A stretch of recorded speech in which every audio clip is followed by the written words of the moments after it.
চামড়ার পণ্য কিনতে গিয়ে ঠকছেন না তো? চামড়ার পণ্য কিনতে গেলে যেন মনে একরাশ প্রশ্ন এসে ভিড় করে। আসল নাকি নকল? দামটা ঠিক আছে তো? আর এটা কি সত্যি টেকসই হবে? আর অনলাইনে কেনার ক্ষেত্রে অনেক সময় ছবিতে যে রং দেখায়, বাস্তবে সেটি পাওয়া যায় না। তখন মনে হয় এত ছোট্ট একটা জিনিস কিন্তু এত বিভ্রান্তিকর। আমি নিজেও একসময় ঠিক এরকম দোটানায় পড়তাম। একটা সুন্দর ওয়ালেট বা ব্যাগ দেখলে মন চাইতো যে কিনে ফেলি, কিন্তু সন্দেহটা মাথা থেকে নামতো না। তারপর ধীরে ধীরে বুঝলাম, চামড়া কেনা শুধু একটা পণ্য কেনা নয়, এটা একটা অভিজ্ঞতা।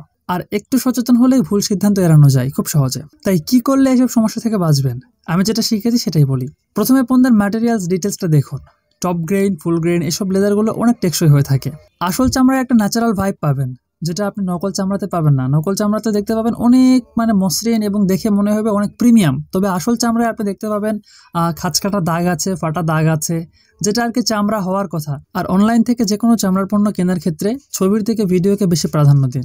যে চামড়ার পণ্যটা কিনতে চাচ্ছেন, ভিডিওতে সেটাকে উপর নিচে ভিতরে বাইরে সব জায়গায় খুলে দেখাচ্ছে কিনা এটা আপনি অবশ্যই নজরে রাখবেন এবং সেটাকে ভালোভাবে দেখে তারপরে কিনবেন। একটা চামড়ার পণ্য ভবিষ্যতে কিরকম টিকবে বা কিরকম লং লাস্টিং হবে এটা আপনি বুঝতে পারবেন তার সেলাই কোয়ালিটি, তার যে ফিনিশিং এর কাজগুলো বিভিন্ন কর্নারে, এই জিনিসগুলো যদি ঠিকঠাক থাকে তাহলে সেই পণ্যটা লং টাইম লাস্টিং করবে। আর আপনি চামড়ার পণ্য হাতে নিয়ে একটা বিষয় এনশিওর করবেন, সেটা সেটার গন্ধ কিরকম।